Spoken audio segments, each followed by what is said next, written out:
بسم اللہ الرحمن الرحیم۔ السلام علیکم اسٹوڈنٹس،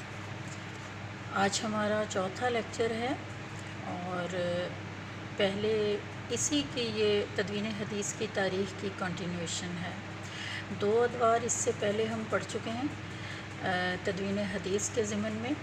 پہلا عہد رسالت صلی اللہ علیہ وسلم اور دوسرا عہد صحابہ۔ تو اب تیسرا دور جو ہے وہ تابعین کا دور ہے۔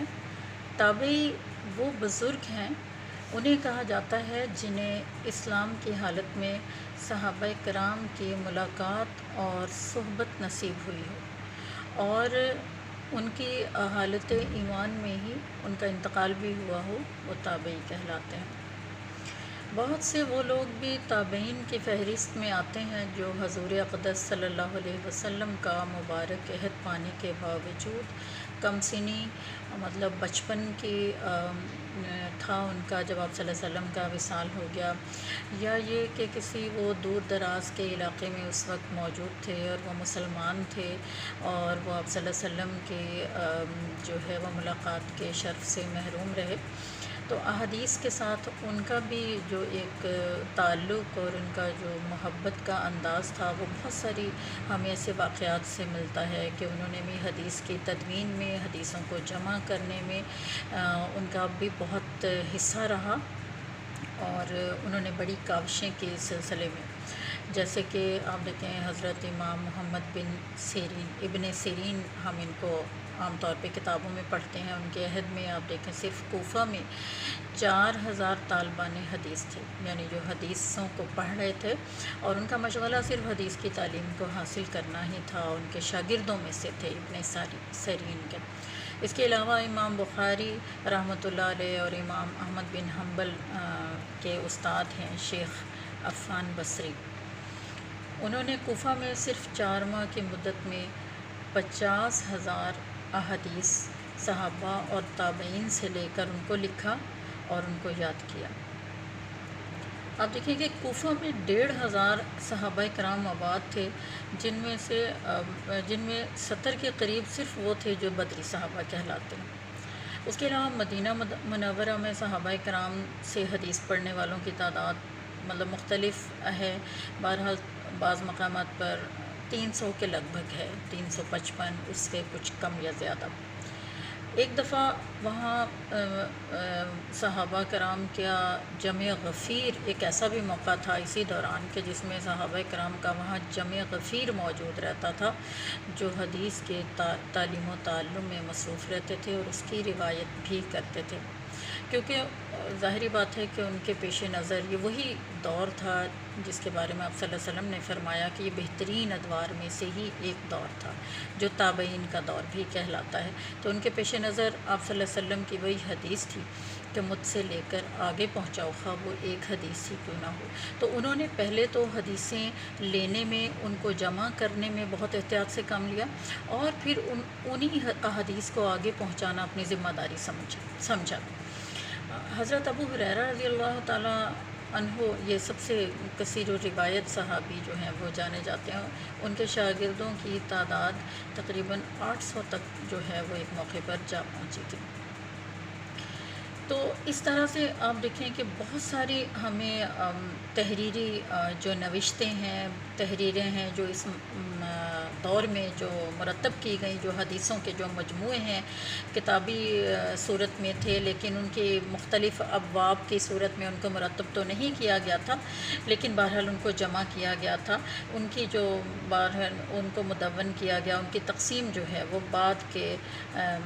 وقت میں جا کر ہوئی، جس کی وجہ سے آپ دیکھیں کہ یہ جو منکرین حدیث ہیں وہ اسی اپنی کم فہمی کی وجہ سے یہ سمجھ بیٹھے اور انہوں نے بہت بڑا ایک الزام جو ہے وہ حدیث کے اوپر یہ لگا دیا کہ حدیثیں جو ہیں وہ لکھی ہی آپ صلی اللہ علیہ وسلم کے وصال کے کئی 100 برس بعد یا کئی سالوں کے بعد لکھی گئی ہیں، یعنی ان کا نعوذ باللہ آپ صلی اللہ علیہ وسلم کی زندگی کے ہوتے ہوئے ان کو مرتب نہیں کیا گیا، تو اس لیے ان کے اندر احتمال موجود ہے نعوذ باللہ کہ ان کے اندر بہت ساری غلطیاں موجود ہیں۔ حالانکہ ایسا نہیں ہے، ان کو باقاعدہ طور پر ان کی تدوین ان کو مرتب بعد کے دور میں کیا گیا، لیکن اس کا یہ مطلب نہیں ہے کہ ان کو جمع بھی نہیں کیا گیا تھا۔ یہ جمع آپ صلی اللہ علیہ وسلم کے زمانے سے ہی ان کو جمع کرنا شروع کر دیا تھا، جس کی یہ ڈیٹیل ہم پڑھتے آ رہے ہیں۔ آپ دیکھیں کہ اس سلسلے میں جو تابعین کے دور میں حضرت عمر بن عبدالعزیز رحمۃ اللہ علیہ، جن کو 5واں خلیفہ راشد بھی کہا جاتا ہے، یہ 99 ہجری میں مسند خلافت پہ متمکن ہوئے تھے۔ چھوٹا سا ان کا خلافت کا دور ہے، تقریباً 2 برس پر محیط ہے، لیکن اہل علم اس میں جو کبار تابعین کی یکے بعد دیگرے رحلت ہوئی تھی، اور تو یہ اس بات کے اوپر بڑے فکر مند ہوئے کہ اللہ نہ کرے کہ علماء حدیث کے آہستہ آہستہ سفر آخرت کے سبب کہیں ایسا نہ ہو کہ علم حدیث امت سے بالکل ہی مٹ جائے، دور ہو جائے، معدوم ہو جائے۔ تو اسی سلسلے میں ان کی جو ہے وہ بہت بڑی ایک کاوش ہے کہ حدیثوں کو جمع کرنے اور ان کو مرتب کرنے میں انہوں نے تمام سلطنت کے اطراف میں جتنے بھی عمال تھے ان کو انہوں نے باقاعدہ خطوط لکھے اور ان کو یہ کہا کہ حدیثوں کو جمع کیا جائے، کہ مجھے ڈر ہے کہ اور ان کے پڑھنے پڑھانے کا اہتمام مساجد میں کیا جائے، مجھے ڈر ہے کہ حدیثیں مرنے لگی ہیں۔ چنانچہ اس سلسلے میں حدیثوں کو جمع کرنے کے سلسلے میں ان کی آواز کے اوپر لبیک کہنے والوں میں ابن حزم رحمۃ اللہ علیہ اور دوسرے عمال حکومت جو ہیں ان کو بھی جو انہوں نے خطوط لکھے تو ان کی تدوین کا انہوں نے اہتمام کیا، اور جو ابن حزم نے حدیث کے کئی مجموعے تیار کیے، مگر ابھی ان کو دربار خلافت میں بھیجنے کی نوبت نہیں آئی تھی کہ حضرت عمر بن عبدالعزیز رحمۃ اللہ علیہ کی وصال ہو گیا۔ اس کے علاوہ جو ایک دوسرے محدث ہیں بڑے انہی کے دور کے، حضرت عمر بن عبدالعزیز کے دور کے، وہ ہیں ابن شہاب زہری۔ ان کا بھی ایک نام ہے، بہت بڑے ایک محدث گزرے ہیں۔ انہوں نے بھی احادیث کی تدوین کی۔ امام ذہبی کی ایک کتاب ہے تذکرۃ الحفاظ، اس میں وہ بیان کرتے ہیں کہ ان کی احادیث کے دفتر کئی اونٹوں پر لدے ہوئے بوجھ کے برابر تھے۔ مطلب اب اس سے اندازہ کیا جا سکتا ہے کہ انہوں نے کتنی اپنی زندگی میں حدیثوں کے جمع کرنے میں اور ان کی صحت کے معاملے میں جو ان کی کاوشیں تھیں وہ انہوں نے کتنی محنت کی ہوگی۔ تو ابن حزم اور مسلم بن عبداللہ زہری نے سب سے پہلے اپنی خدمات پیش کی اس سلسلے میں، اور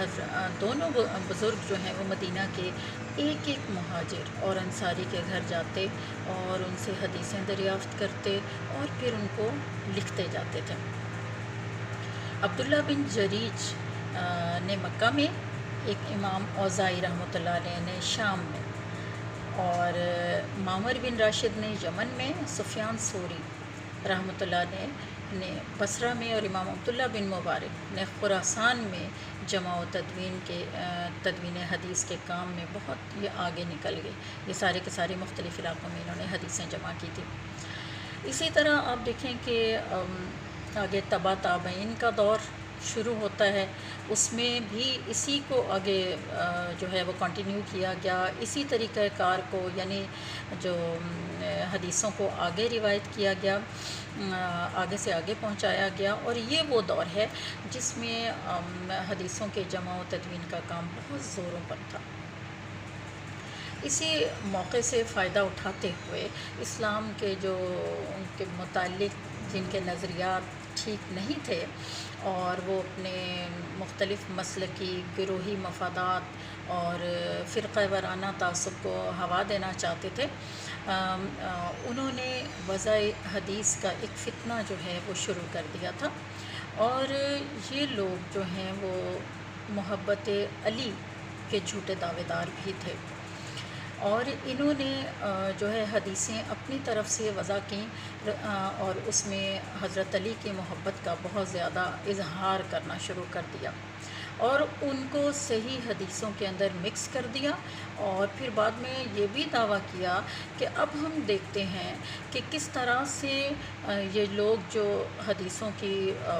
کو مانتے ہیں اور یہ سمجھتے ہیں کہ یہ صحیح روایات ہمارے پاس موجود ہیں، وہ ان کو موضوع روایات سے کس طرح سے الگ کرتے ہیں۔ تو یہ محدثین کا بہت بڑا کارنامہ ہے کہ انہوں نے چھلنی سے چھان کر صحیح کو موضوع اور ضعیف روایات سے الگ کر کے رکھ دیا، اور آج ہم دیکھتے ہیں کہ ہمارے پاس صحیح حدیث کی کتب جو ہیں وہ موجود ہیں، اور سب مسلمانوں کا اس بات کے اوپر اجماع ہے، یہ ان کی محنت ہے کہ یہ ساری کتابیں جو ہیں یہ ان کے اندر جو حدیث موجود ہیں، باقاعدہ ان کے درجات بھی لکھے گئے ہیں کہ کون سی حدیث جو ہے وہ کس درجے کی ہے۔ آپ دیکھیں کہ یہ اس سلسلے میں محدثین نے روایت